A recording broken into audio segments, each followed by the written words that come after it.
a la sesión de preguntas. No sé si quién desea empezar, sobre qué tema. Los escuchamos.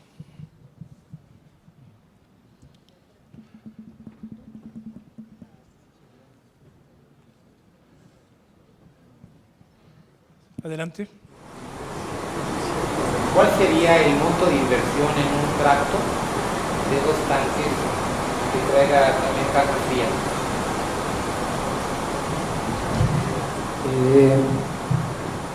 Nosotros tenemos un estimado del histórico que tenemos de nuestros clientes del robo de combustible equivalente a 100 litros por viaje. Tenemos un promedio de 10,000 pesos mensuales por unidad de extracción y nuestro producto lo ofrecemos como 3 meses de robo de su vehículo. Es decir, el retorno de la inversión está entre 3 o 4 meses dependiendo lo descontrolada que esté la operación. Pero no pasa de 4 meses de retorno de la inversión con clientes que tienen un control muy estricto con el uso de combustible. Bueno, y sumando, ¿manejan algún apalancamiento para poder apoyar a la compra a una empresa de transporte, dado que la inversión por unidad es robusta? Digo, sabemos que el costo-beneficio se justifica, ¿verdad?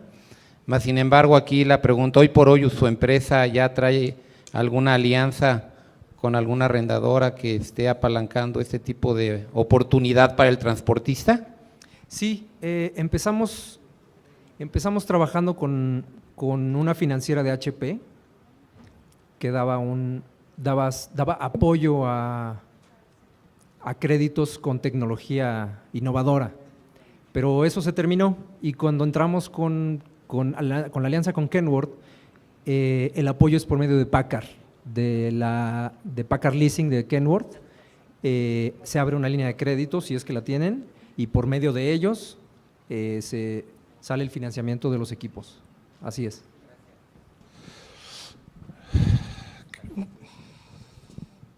Adelante. Buenas. Ingeniero Azcárate, en un dato que nos presentó, hablaba de 29,000 accidentes en el 2013. Sí. Nomás mi pregunta sería para poder enfocar bien ese dato. ¿Es únicamente en la empresa de carga o eso implica todo? Esto implica a todos los accidentes que están en carreteras federales. En carreteras. Así es. Quizá los números, por desgracia, no han disminuido todavía todo lo que quisiéramos. Habría que hacer un pequeño ajuste para cifras actuales, pero esto está extraído de lo que originalmente nos brinda Autotransporte Federal.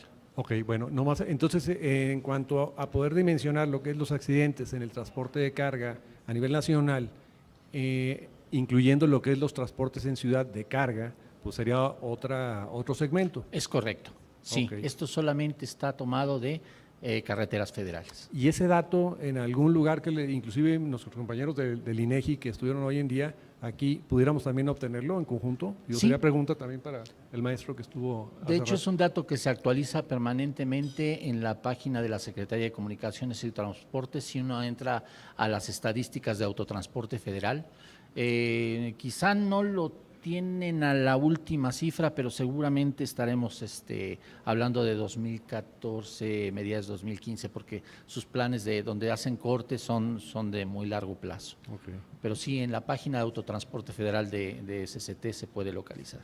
Gracias, ingeniero. No, al contrario. ¿Alguna otra pregunta? Para José, José, a mí me gustaría saber qué relación tiene la asociación de ITS con los gobiernos del estado, los municipios, ¿cómo los ayudan? Claro que sí, muchísimas gracias por la pregunta, Alfredo. Mira, ITS tenemos 5 partes importantes como nuestras piezas. Si fuera una mesa tendría 5 patas importantes. Una de ellas, por supuesto, es el que nos comportamos como asociación y como cámara para la industria de los ITS, es decir, a los desarrolladores, integradores, ingenierías, incluso hasta a algunos concesionarios de vías de transporte están en nuestra cámara. Sin embargo, esa es solamente una de las patas. La otra pata importante es precisamente la relación con la administración pública. Nosotros nos comportamos como de alguna forma tenemos cierta voz y voto en algunos planes. A nivel federal, pues con mucha cercanía, por supuesto, a la Secretaría de Comunicaciones y Transportes, específicamente en las áreas de infraestructura, es decir, Dirección General de Carreteras, Dirección General de Desarrollo Carretero, Servicios Técnicos, etcétera. Sin embargo, también nuestra cercanía, y es porque tenemos dos vías importantes, una cosa es toda la tecnificación de las vías interurbanas, que son las autopistas y carreteras y esta red de la que hablábamos, pero también tenemos una cercanía fuerte con las áreas urbanas y con los municipios. Entonces también tenemos una cercanía con los gobiernos estatales e incluso municipales para la parte de la movilidad urbana, donde hay mucho que hacer también en sistemas de inteligentes de transporte. Entonces, actuamos bidireccionalmente, es decir, a veces llevamos algunos proyectos interesantes hacia los municipios y a veces al revés, el municipio o el estado nos dice, mira, tenemos estas necesidades, cuáles son dentro de la asociación, cuáles son las mejores prácticas que podemos poner en esa línea, y lo que hacemos es, pues ahora sí que ponerlo siempre en comunicación, e inclusive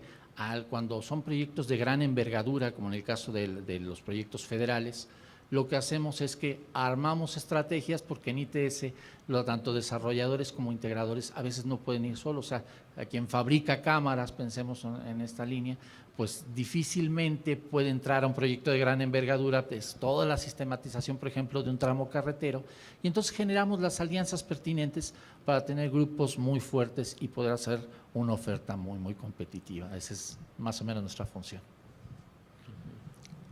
Adelante. Nicolás Domínguez de la UAM Azcapotzalco. Bueno, el software cada vez es más potente, mucho más potente, y cada vez creemos más en él y cada vez dependemos más de él, lo cual está muy bien. Pero ¿cuáles son los riesgos que ustedes ven, por ejemplo, lo que hacen? Ustedes no han hablado para nada de posibilidades de errores, margen de error.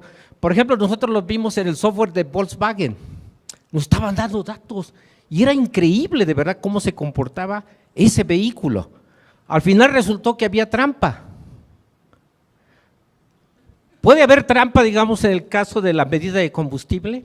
¿Qué pasa, por ejemplo, si el software falla y la planificación no es la adecuada? ¿Qué pasa si alguien desde fuera controla ese software? Por ejemplo, un hacker. ¿Podrían decirnos algo acerca de eso? Gracias. Bueno, le comento, no existen soluciones mágicas, las soluciones van evolucionando día con día, claro que hay posibilidad de error, claro que hay sabotajes, pero también es responsabilidad de las empresas, de los que estén a cargo, de revisar, de alimentar primero que nada bien estos sistemas, las soluciones, los software, y dos, darle seguimiento. Algo que pasa mucho en México es precisamente que de repente se compra tecnología, y yo lo he visto, muy pocas veces se usa arriba de un 60%. Las soluciones se olvidan, bueno, las adquieren y las explotan, y de repente solucionando 2 o 3 problemáticas por la cual adquirieron esa solución, muchas veces se quedan ahí. Eso es responsabilidad del que compra, pero también del que vende, porque al final también la gente que vende debe de preocuparse por ver qué otras problemáticas pueden satisfacer estas tecnologías, y viceversa. Las empresas deben de buscar qué más pueden atender con estas soluciones. Vuelvo a lo mismo, siempre hay margen de error, sí, siempre hay posibilidades de sabotaje también, pero es responsabilidad de nosotros, de compradores como vendedores, de supervisar el buen uso de las tecnologías y el aprovechamiento de la tecnología. Vuelvo a lo mismo, no hay soluciones mágicas. Sí, para completar un poco la respuesta, creo que es una muy buena pregunta y que a todos a nivel humano, social, hay que pensar. Para empezar, a empresas como Google, para no hacer publicidad, pero que todos, al final, todas las búsquedas, 90% se hacen a través de esa herramienta, ¿no? Creo que es importante 2 cosas. Una, a nivel legal, que el país cada vez más está más protegido y uno mismo tiene que aceptar términos y condiciones de la información que pone en la red. Esto es lo primero. Lo segundo, los sistemas pueden fallar, sí que pueden fallar, y el caso Volkswagen pues es flagrante, triste y da muchas cosas que pensar, ¿no? Creo que ahí la filosofía de cada empresa es donde realmente se nota quién hace las cosas bien. Y es raro porque son alemanes y parece como a todos se nos ha caído el castillo, ¿no? Les hablo de nuestro caso, por ejemplo, a nivel de datos. Nosotros tenemos la ISO 27001, donde los datos, aparte de ser fiables, están protegidos. Diría que no es que sea 100% infalible, pero el ratio es muy, muy bajo. El tema del hackeo, yo creo que ustedes como compradores de tecnología es básico que sepan a quién le compran y qué repercusiones hay con esa información que es particular de la empresa. No creo en los servidores que están, porque hay empresas que también dicen, oye, la información la quiero aquí, en mi mesa, en este servidor. Eso es un concepto a día de hoy que no es del todo correcto. Es mejor con una buena protección en la nube, un SaaS, Software as a Service, donde puedes tener actualizaciones, y te hablo de hace 10 años, a lo mejor era mejor el servidor en local, pero ahora es mucho mejor en la nube. Yo diría que la tecnología avanza y esto es indiscutible. Es cierto que hay que saber dónde se compra y poner las medidas y sobre todo la fiabilidad del proveedor, ¿no? Y redondeando, yo creo que han sido respuestas muy válidas desde el punto de vista de un proveedor de tecnologías, efectivamente. Y sin embargo, también como sociedad, algo que debemos pugnar por ello, y esto es siempre un llamado permanente de toda nuestra comunidad, es que también tiene que haber políticas públicas para esto. Es decir, no, es verdad que como gente que provee, pues estamos permanentemente en la revisión de las situaciones, nos homologamos algún ISO, pero también requerimos muy formalmente reglas de juego claras, es decir, normativa, que eso es bien importante, y la normativa generalmente proviene de las políticas públicas. Entonces, ahí no quitamos el dedo del renglón, permanentemente estamos con la administración pública diciéndole, necesitamos normativa para este tipo de elementos y la generación de esas políticas públicas. Y sobre todo tener un rostro claro por parte de la administración pública. ¿Quién es el responsable de la generación de estas políticas públicas que estamos solicitando? Estamos en camino, pero sí es un camino largo generalmente, pero sí se debe lograr esta línea. Bien, ¿más preguntas, por favor? Pascual Robo, de CONUE. Como comisión siempre hemos estado a favor de los sistemas para el control y el uso eficiente de combustible. Y esta pregunta es para el último ponente, el señor Alejandro Lot. Me llama la atención el 30% de ahorro que manejan como potencial. Nosotros hemos estado en contacto con empresas que promueven vales, que promueven tarjetas inteligentes, algunos sistemas de control que utilizan la radiofrecuencia, inclusive los sistemas de autoabastecimiento. Y este sistema, pues en particular, me parece interesante. De hecho, hace como 10 años nos visitó en la comisión una empresa que promovía el producto que, si mal no recuerdo, se llamaba Arquímedes. Pero hablar de un 30% de ahorro se me hace, digamos, un potencial muy alto. Quisiera saber cómo determinaron dicho ahorro. Ese ahorro es una suma de ahorros, es decir, hay un dato interesante en la carga que no se medía.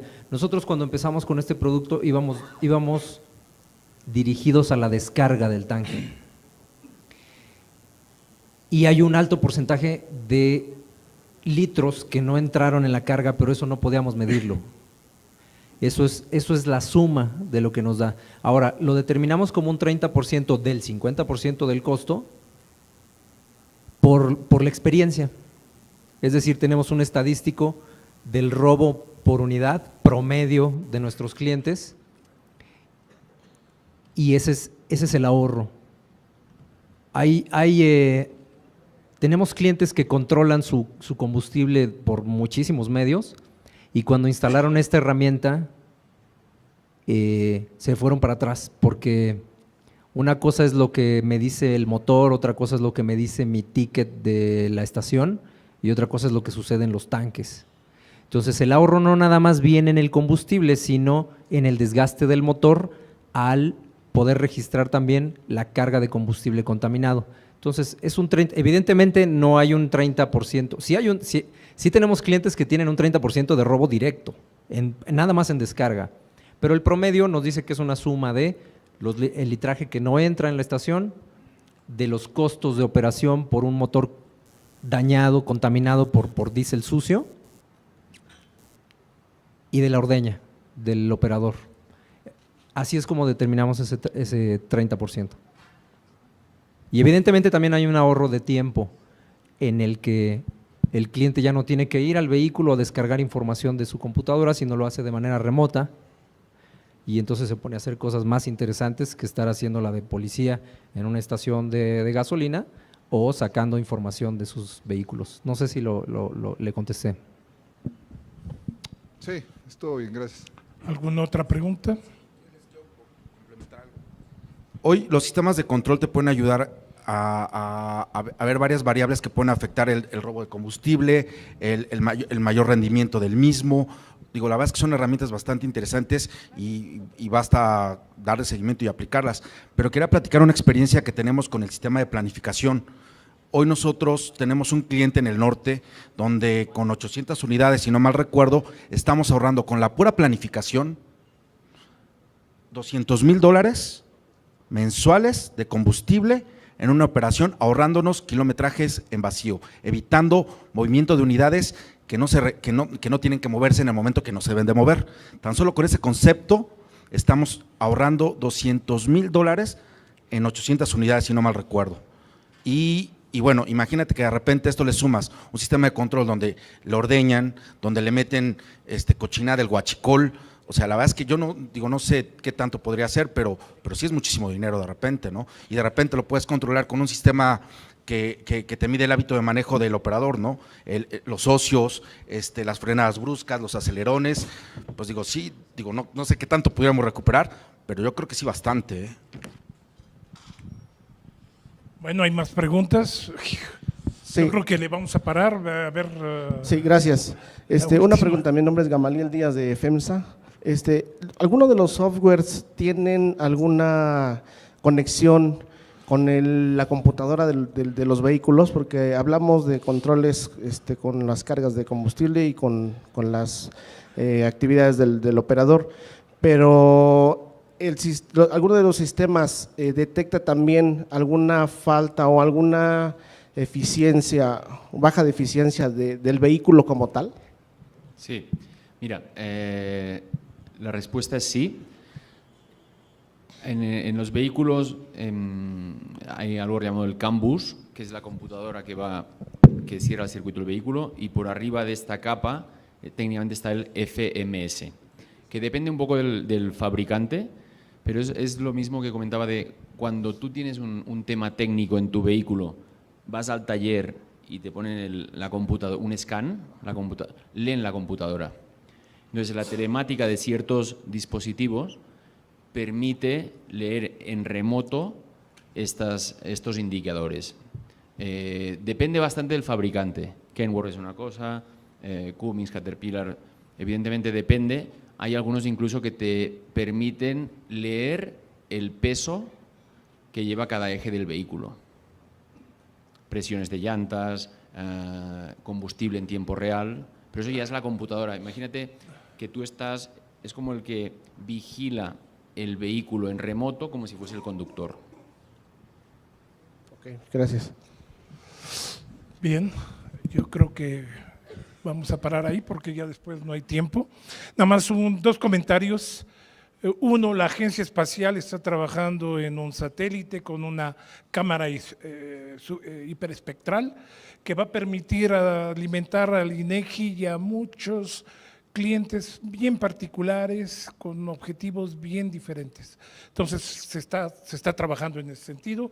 Y por otro, otra vez, una vez más, el Politécnico, así como la universidad y etcétera, han invertido mucho en infraestructura, en centros de nanociencias, donde se están realizando dispositivos muy particulares, e invito a las empresas a que también de alguna manera hagamos un poco de sharing economy y que inviten a la academia, que puedan las empresas tanto del gobierno como la triple hélice, ¿sí?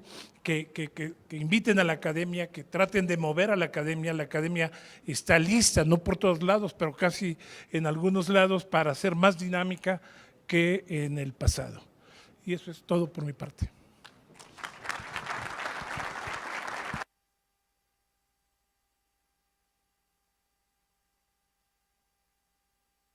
No se vayan nuestros expositores, va a haber una foto.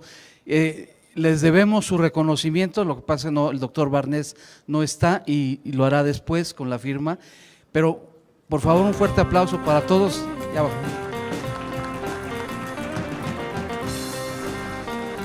En 10 minutos estamos de regreso, por favor.